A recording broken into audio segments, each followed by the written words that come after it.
Grr, arg. Okay, Dean, I need your help. I need you to focus. Now, can you tell me, were they round or were they oval? What were they? Come on, help me. I didn't look. God damn it, help me. Welcome, guys, to the Mixtape Podcast, the podcast dedicated to discussing film from a writer's perspective. I'm your host for this week. My name is Marcelo Enestrosa, and I'm joined by Dean Stark, as always. And on today's show, we'll be discussing the 1999 film directed by Doug Liman entitled Go. Scene one is Katie Holmes talking to a character by the name of Todd Gaines in a Denny's type of restaurant. And she is basically telling Todd the feeling of opening up your presents on Christmas morning and the anticipation of getting a specific present, but when you open it, you find out that it's something else. And so it's a very, very interesting scene to open up a movie on. So just real quickly, what were your thoughts when you saw that scene open up this movie? Like, what were you thinking? When I saw this movie for the first time, I was like, oh, did I miss something? Because it just went straight into it. And I don't think it ever cuts to Todd. I think they just hold on Katie for the whole time. And she's just going on this spiel about fucking Christmas presents. And I'm like, and I think I actually rewound it like the first time I watched it when it came out in 1999. I was like, oh, what?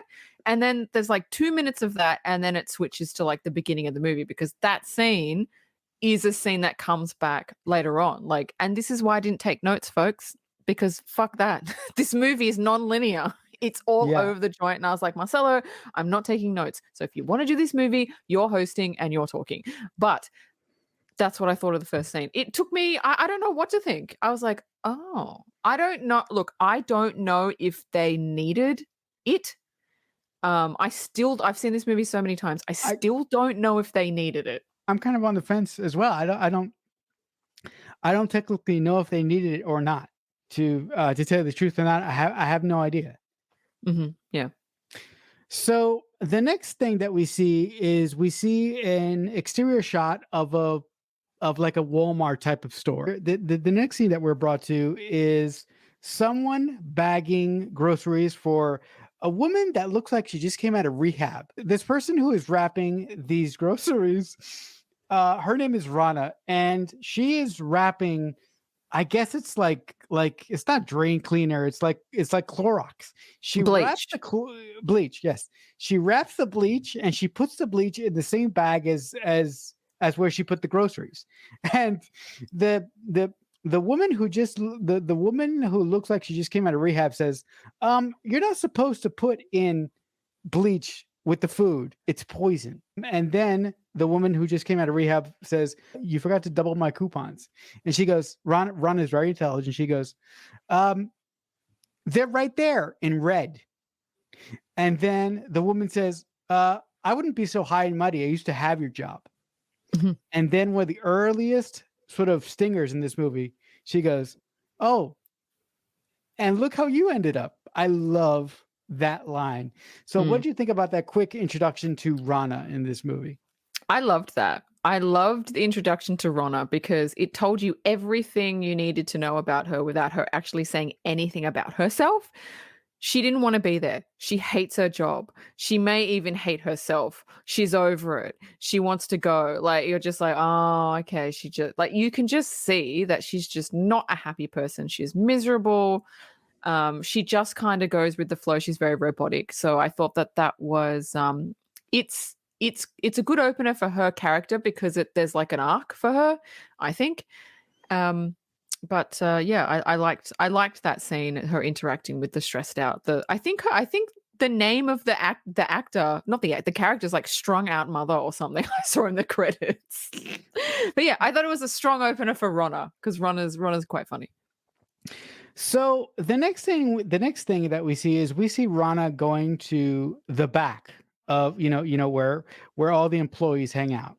And as Rana is making her exit to end her shift, we see this rather interesting sort of British guy talking on a payphone. And as Rana walks by the payphone with the sort of British guy on the phone, we see Claire there reading a magazine, right? And the guy on the payphone hangs up the phone, and he starts to walk towards Rana, and Claire says, "No, she's been on for X amount of hours." And he goes, "I'm going to try anyway." So he walks out there and he goes, "Rana, I was curious if you want to pick up my shift because my best mates are in town and we're going to go to Vegas this weekend and I just have to go. So would you take my shift?" And Rana looks at him and goes, "Okay." So Simon gives her Simon gives her some money, right? And she walks back in. And before she walks back in, this tells you everything about Simon. He goes, "I'll give you another 20 for a blowjob." And then Rana just flips him off. It's just so great. I'm like, who the fuck are you? I'm like, it's so fucking stupid. I hate Simon. Every time I watch this movie, I hate him even. You want to punch him. don't. It makes me hate the actor because I hate his accent. He's got this. He doesn't even have a nice British accent. It's like one of those crappy ones. I hate his character. There's no redeeming qualities about him. He's an idiot. He is an absolute drop kick in every sense of the word. He's a moron. He's an idiot. And I just went, oh, he doesn't bring anything to the. I mean, he is an integral part of the story, but I don't like him. I hate him. Every time he's on screen, I'm like, oh, I fucking hate you. But it was a good introduction to him because it showed you this guy's a dickhead. So it was good. Yes. So the next thing that we see with Rana and Claire and their friend Manny is they're kind of hesitant about going back to work. So what they do is, I'm pretty sure a lot of employees do this. They hide in sort of in the back room behind the shelves. And while they're on their break, they play the most interesting game ever to find out who is going to go up to tend the cashiers up at the front of the store. They play a game and they go, "Okay, the first person to not guess correctly has to go up." And they play a game. Okay, they play a game of name a dead celebrity with the first letter X. Now, as a kid, every time I watch this movie, I try to think of dead celebrities with the letter X, and I couldn't think of any. The game that they were playing, because I used to play this in school as well, is like name dead celebrities. So let's just say, who's a dead celebrity? You know what? Malcolm X. Know. Malcolm X. Malcolm X, right? So what you have to do is you have to take the first letter of the last name of the dead celebrity, and that has to be the first letter of the first name of the dead celebrity that you choose. So oh wow. Right. So if you say something like Dean Martin, right? So if you say Dean Martin, so I've got to think of a celebrity that starts with M that has died, which is the first letter of Dean Martin's last name, M.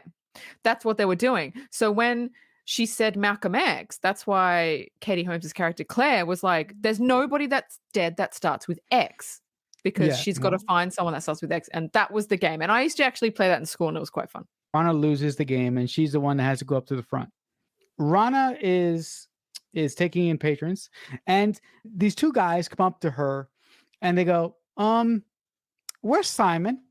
And Rana goes, "Simon is on vacation. How can I help you?" And these guys have bought a shitload of OJ, and one of them says, "Well, do you know anything that will go with all this OJ that we just bought?" And Rana says, "Donuts, aisle 4." And the other guy says something a little bit more euphoric. So these guys are looking for drugs, right? And Rana gets the idea to sort of make a deal with them to sell them drugs at a party that they're going to have at their house later. What did you think of that revelation? Well, the reason she did it was because I'm getting to that. yeah, she was going to get evicted. And Simon, she knows, sells drugs. And so she quick thinking. She was like, okay, I know who Simon gets it. I know Simon's dealer. Right. Yeah, I'll do it. I'll do it. So it's not just a random, like, she's not just randomly like drug selling. She's doing it because she's going For to a get reason, yeah. evicted. Yeah, for a reason, which I Right. like. They Yeah. gave her a reason to do it. She doesn't usually do it. Simon's not there. This is a way to make quick money so she doesn't get evicted. Rana, Claire, and Manny, they go and see Simon's drug dealer, and the drug dealer guy is Todd Gaines, played by Timothy Oliphant, before Deadwood, before Justified, before any of that stuff. But not before Scream 2. No, not before Screen 2. Um, so Rana just buzzes his apartment and says, "Hi, Todd. It's Rana Martin. You know me by Simon. Can I come up?" Todd is making out with this strung out, kind of tall hooker chick. So after he gets done with that, he goes, "What do you want?" And Rana tries to convince Todd to give her a portion of his drugs so she could sell them. I really like this scene because Todd doesn't know her from her sister down the street, and he's really hesitant about selling a certain portion of his stash to Rana because he doesn't know her. He knows Simon, right? So the way that Rana gets Todd to be okay with selling her half of his stash is he goes, "What if I left somebody here? What if I left something here that you knew I was going to come back for?" So she goes back down to the car and convinces Claire to go up and stay with Todd while she is unloading the drugs to the guys that she just met earlier on at work. What did you think about Rana's negotiating skills when dealing with Todd, and what did you think about her offering of leaving a bargaining chip with Todd just to make sure that she would come back? I think that was very stupid. I thought she looked very amateur, and I thought that he was very slimy. Like Yeah, I didn't like his character. Like he he made was her take her grimy. shirt off and like turn around, and he's sitting there and he's got no shirt on, and he was slimy. I didn't like him, and she knew that. So why she would leave her best friend vulnerable with this man drug dealer, just to pay her rent, kind of made me go, I don't think you're a friend, because a friend kind of wouldn't do that. So, yeah. Yeah. Also, do you notice how Rana is sort of the alpha of the group? Claire does anything that Rana says, and Manny is just like a whooping boy for the two of them. Yes. You could imagine that Claire flips out backwards because she doesn't want to stay with Todd Gaines. Everything that she knows about Todd Gaines is he's a drug dealer, so she doesn't Mm. want to spend time with him. But Rana uses Claire's sense of friendship, and he goes, "Fuck you, Claire. How many times have I done things for you? And I'm asking you to do this one thing for me, and you won't even do that. I promise you, I'll be back in an hour." Mm.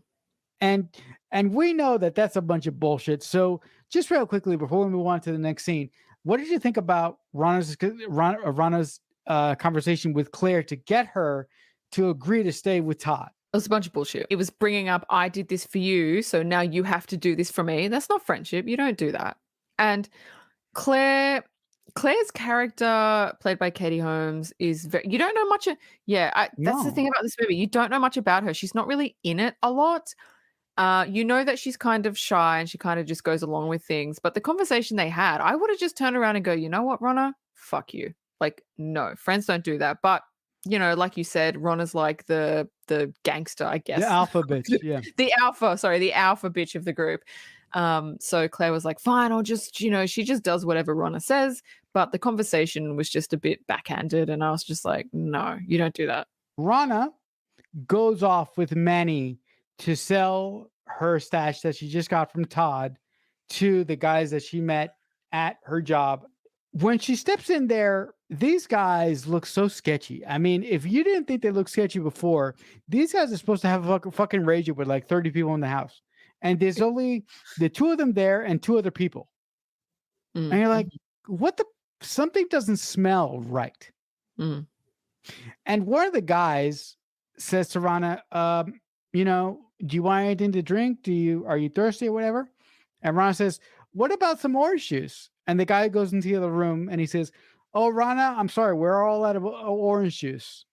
And Rana goes, and she looks at the other guys who were at the store earlier, and she goes, you guys bought a whole bunch of orange juice. What the hell did you do with it all? When I was watching this movie for the first time, that was very, very odd to me that Rana would come into that Rana would come into a house supposedly where a major party was supposed to be happening, and these two guys that she met at work earlier, for some reason, forgot about the orange juice that they bought, and this other guy asking weird questions and just looking all sorts of fucking weird. So before I get to the big thing about the scene, what do you like about that sort of introduction to the scene? Well, the party wasn't at their house. It No, was like a rave party at the like, an at airfield. the warehouse. Yeah, the warehouse. Right. So it wasn't at their Mm, house. But yes, I will agree when she walked in, Adam and Zach, those are the guys' names.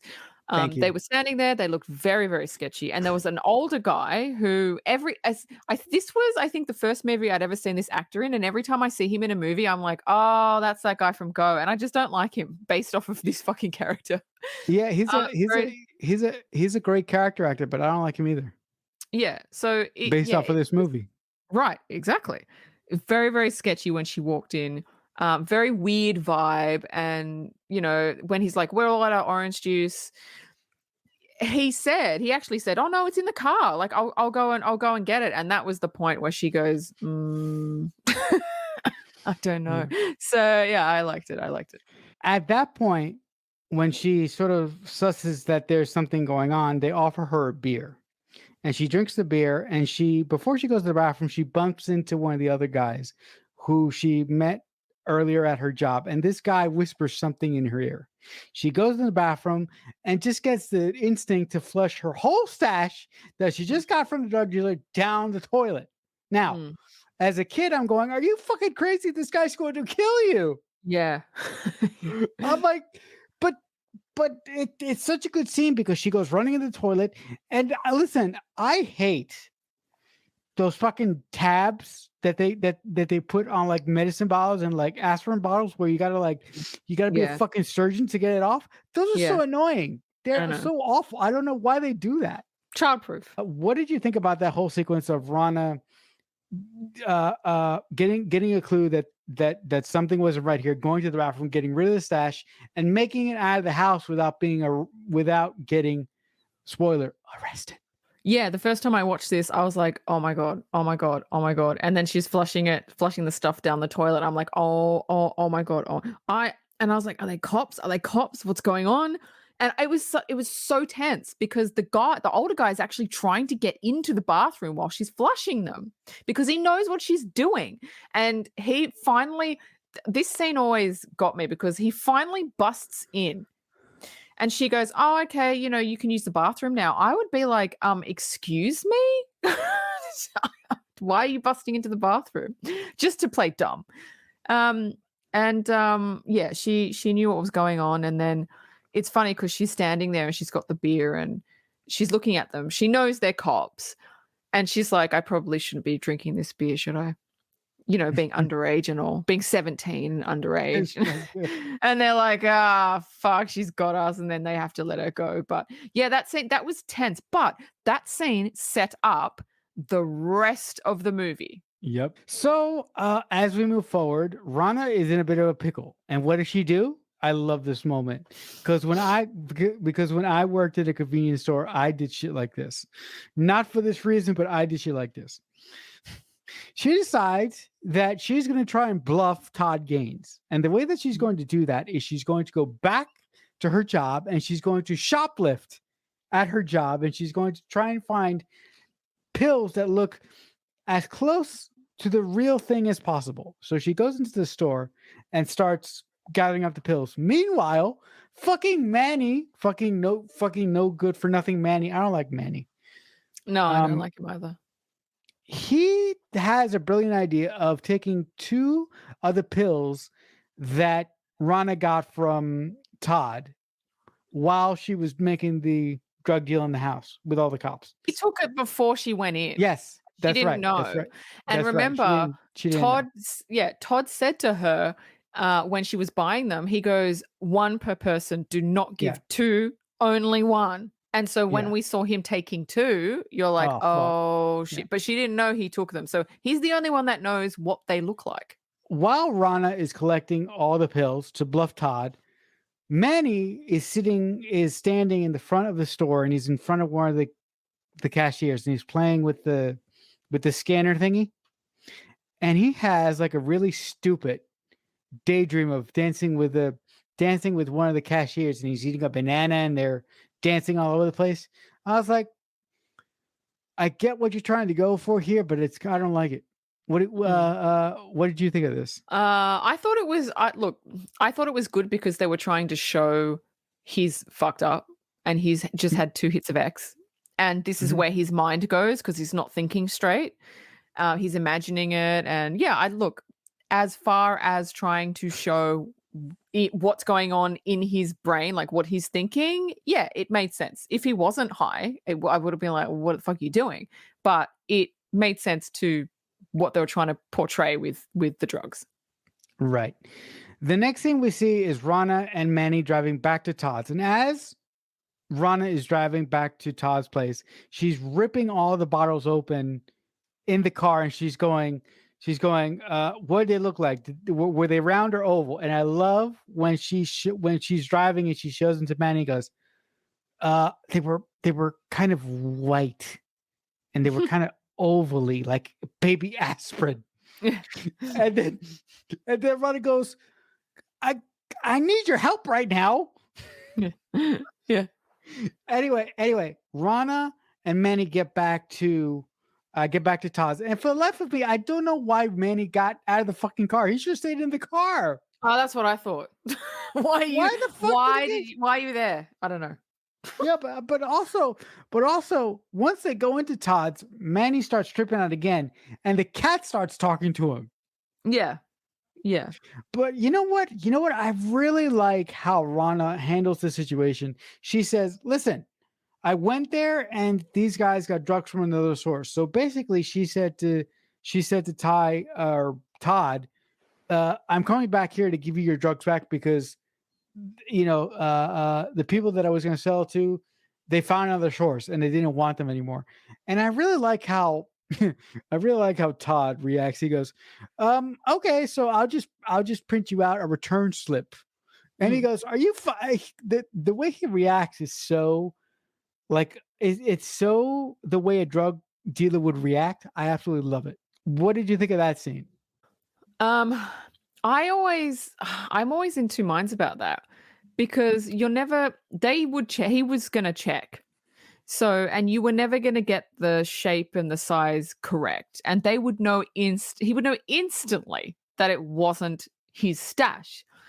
So, to be honest, I would have just told him the truth.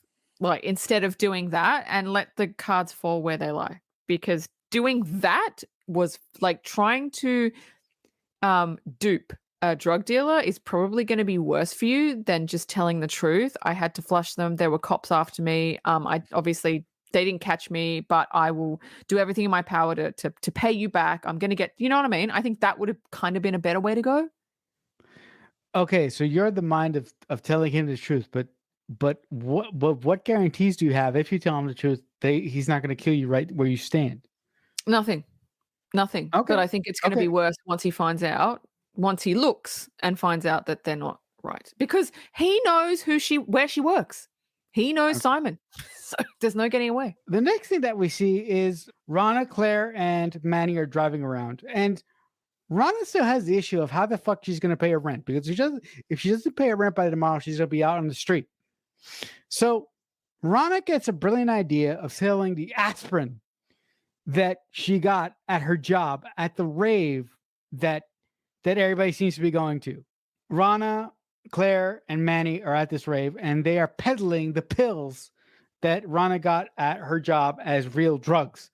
And this scene is just funny to me because these fucking people are so drunk and so stoned out of their mind that they believe that the aspirin that they're taking is actually drugs.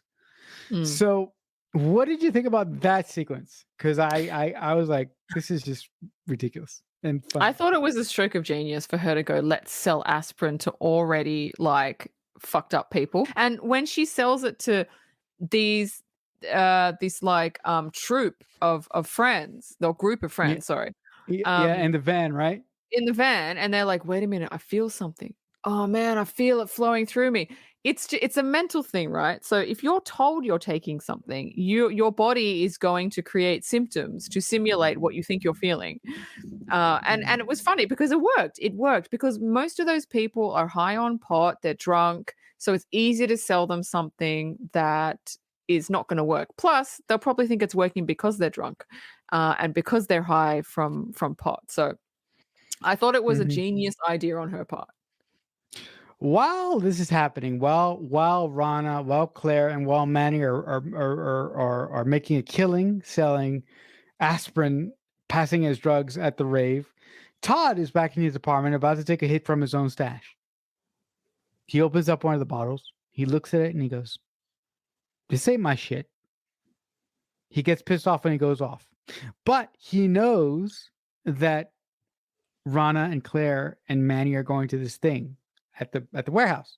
He gets his shit together. He gets a gun and he goes to the rave. When he gets there, he sees a bunch of guys in line waiting to get into the party, talking about there's this girl selling drugs, and it's not that crusty herbal bullshit. It's the real thing.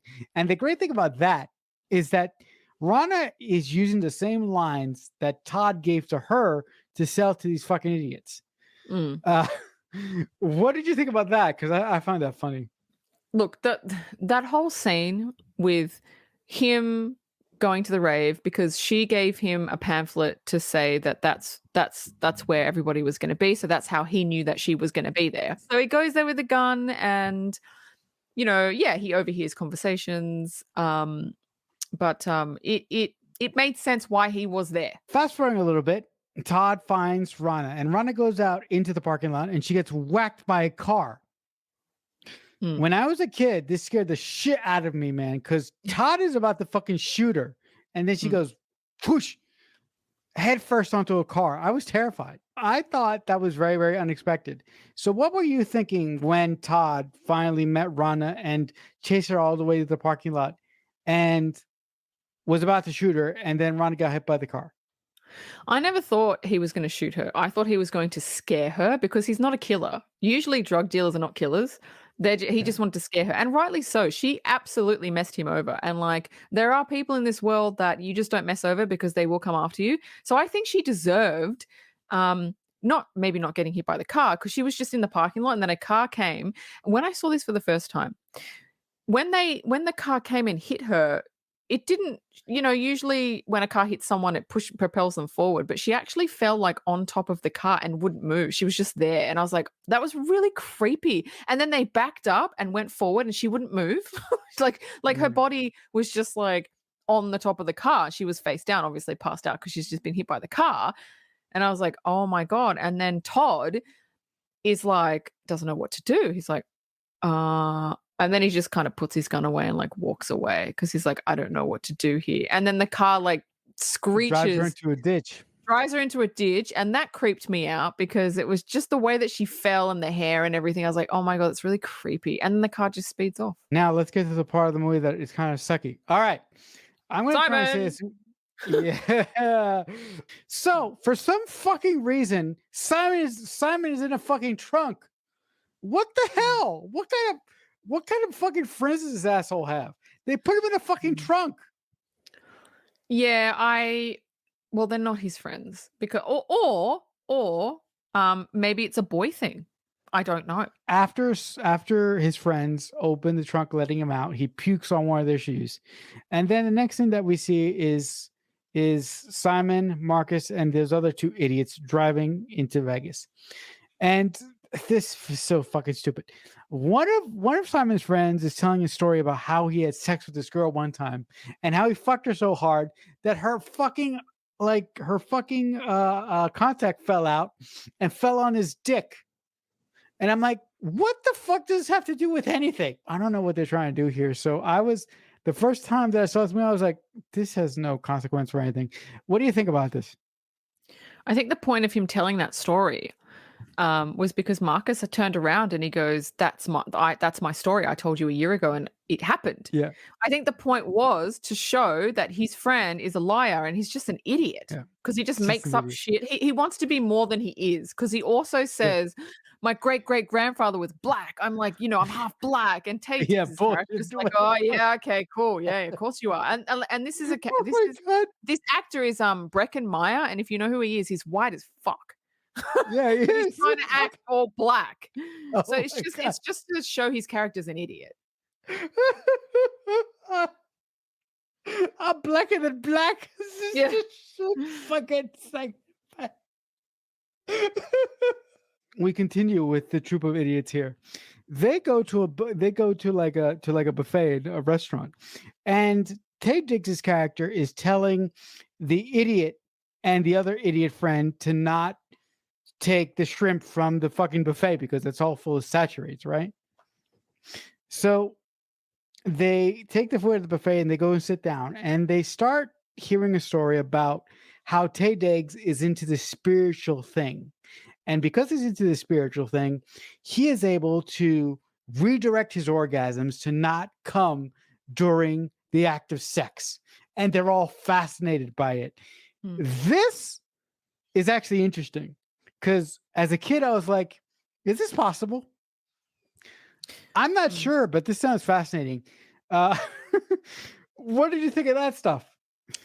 Yeah, he's talking about tantric sex. It's real.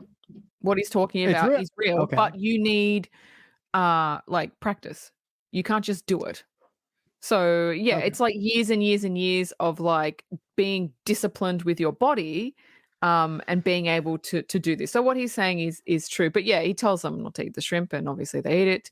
Tay Diggs' character Marcus is the only likable one. He's the only one with a brain in the troop. So the next thing we see Simon, Tay Diggs, and the other two idiots get to a hotel, and these two idiots have fallen down the toilet because a shrimp finally hit them. Meanwhile, while these two idiots are recovering in the hotel room, Simon and Tay Diggs decide to go to a strip club. And before they get into the strip club, Tay Diggs tells Simon something very important. Tay Diggs says, okay, when we get in there, women are going to come up to you and ask you if you want champagne. And under no circumstances do you say yes. Because if you say yes, that means you want a private dance. And that's money that I don't have and money that you don't have. So Simon, of course, being the fucking idiot, when he gets in there, he sees all the tits in the ass. He gets distracted. And some girl asks him, do you want champagne? And he goes, yeah, of course I want champagne. So they go into a private room to get a dance by the strippers who look like they were fucking from New Jersey or something. And I don't know if you guys have ever been to a strip club before, but there's one rule that you don't break. You don't touch the girls. The girls can do whatever the fuck they want to you, but you don't touch the girls, right? That shit will get you fucking thrown out of a strip club. And what do you think Simon does? He touches one of the girls. And one goon comes in to try and break them up. But Simon has a weapon and he shoots the bouncer that basically pulled him off of one of the girls and pulled Tay Diggs off of one of the girls as well. So Tay Diggs and Simon go running out of the fucking establishment. The bouncer guy goes running after them.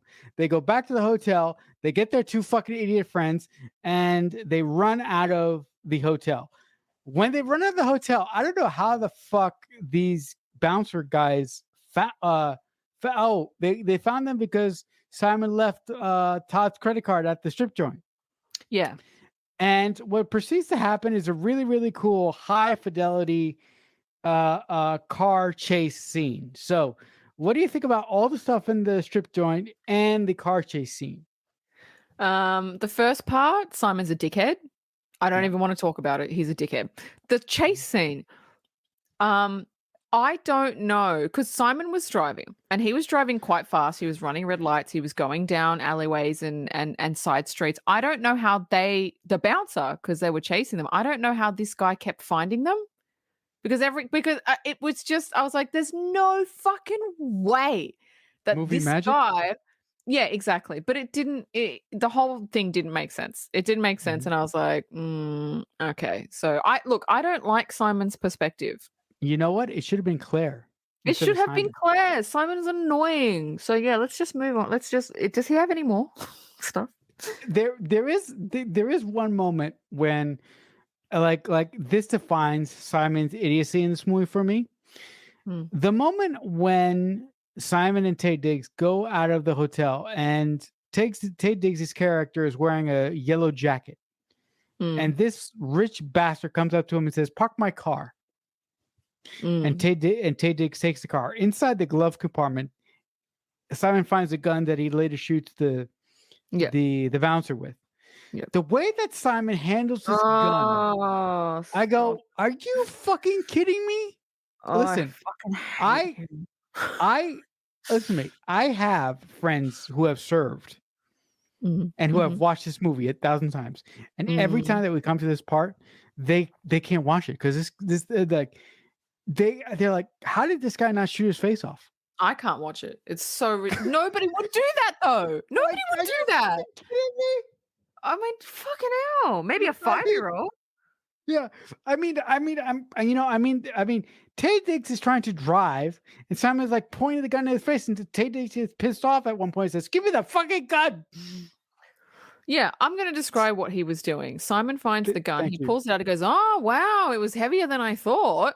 Oh my God." And then he points it at Tay Diggs and he's like, Oh my. "Whoa, don't do it." He's like, "Oh, how do I like turn How it do I on? How cock do I it? do this?" And he's turning it upside down. He's pointing the gun at himself. He's pointing it at Tay Diggs and then he cocks it and Tay Diggs takes the gun from him and like takes the bullets out.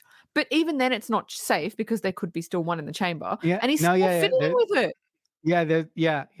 Yeah. Tay Diggs takes the mag out, but there's one in the pipe. Yeah. And I'm just like, "Oh my God." It was just, like, excruciating to Fucking watch this. I fucking hate Simon, if you don't already know this fucking character. Not that yeah. okay, I'm gonna say this. It's not that he was written badly, he wasn't. He was No. supposed to be a dickhead. I just did not like the character and what he did. He was just dumb. Yeah. You know what? You know what they could have done with him? They could have made him more lovable. Yeah, they could have made him at least a little bit likable. A Yeah. little bit. Lovable, likable. I have no idea. Yeah, same, likable, Yeah. lovable. Anyway, after the amazing car chase through Las Vegas, the people that are chasing Simon Tay Diggs and his fucking idiot friends flip over in a car, Mm, and they find yet another way to track Simon back to where he actually lives. And they end up going and meeting, running into Todd Gaines, as Todd Gaines is making out with Claire. And I love this scene. This scene is actually one of my favorites because Todd, the guy who was supposed to be Simon's friend, is making them a makeshift map of what Simon's house actually looks like. And Claire's sitting there going, "Where's your fucking loyalty?" mm, And at that moment, Simon, the idiot that he is, comes uh running into Todd's house thinking that it's safe. mm, And then one of the funniest scenes in the movie, they argue about how they're going to get even here. mm, And they decide that the way that Simon and the guys from the strip joint are going to get even is for the guys from the strip joint to shoot Simon in the arm. Watching Claire, Todd Gaines, and the father of the guy who got shot see Simon make an X on his bicep and have the other guy who Simon shot basically put the gun up to his bicep and go, I can't do it. I can't do it. Was hilarious to me. It was absolutely one of the best parts of the movie. And like right when he's about to do it, Claire looks away and she goes, "Fuck this. I got to go to work." She goes outside of the apartment and she hears a bang. And the next mm. thing you hear is Simon go, "Oh, I'm okay." And I'm like, "Motherfucker, they should have shot you in the face." Yeah. What'd you think about all that stuff? It was funny when they were sitting on the couch. It was funny when she walked out and there was a shot and he was like, "I'm okay." But I just it was I don't know. I don't like Simon, so I was just like, I don't care. So now we are brought to the story of Zach and Adam. Now, Zach and Adam are the same douchebags that Rana interacted with at her job, and she's the individuals that tried to get drugs from her. And Zach and Adam, it turns out that they're actors, Mm, and for one reason or another, they are indebted to this police officer who we met previously, because I believe either Zach or Adam has some charges that are pending, and they want to get those charges expunged. So they're doing this favor for the police officer who's a narcotics officer, and he wants to get Todd through some way, right? So they have this whole idea of going to the store to actually set up Simon to lead them to Todd Gaines. But because Simon is on vacation, they run into Rana, and then they go through the whole thing where Rana goes to their house to sell them drugs. But you see the whole scene from their perspective. What do you think of that? look, I didn't think Adam and Zach deserved their own perspective. I didn't They like did them. not. I didn't think that they were part of it. It was the threesome. It was Katie Holmes's character, Claire, it was Ronna, and it was Simon, right? Simon, yeah, So the fact that they gave Adam and Zach their own perspective, I didn't care.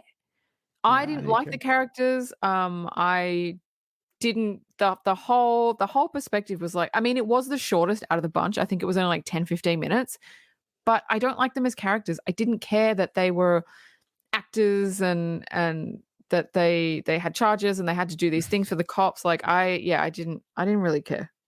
Mhm. So, just real quickly, after they go through the whole thing with Rana, the cop that they work for invites him to dinner, and this is where the weirdest shit starts happening. This fucking cop gets naked and starts talking to I think it was Zach. No, it was Adam, Mm. and he's fucking in his birthday suit. I'm like, dude, what the fuck is wrong with you? Yeah, look, the whole time with this guy, it's alluded to that he's coming on to them because he says something about, oh, you work out, you've got a good body. It's never said because he's married to a woman. So it's never said that he's gay, but he says a lot of shit where you're just like, but it's never explicitly said. It's just Mhm. kind of alluded to. But yeah, it's just he just does some really weird shit. Um, yeah, it's again, it's not needed for the movie. It doesn't bring Mhm. anything because that scene at the house with his wife and that has nothing to do with anything. That's padding. That's padding. Yeah. Yeah, yeah. Yeah. As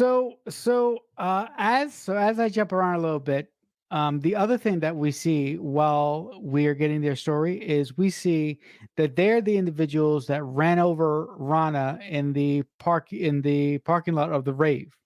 Mm, And we also see that after they threw poor Rana into the ditch, they are discussing whether or not to go and get her to pick her up and kill her, finish the job.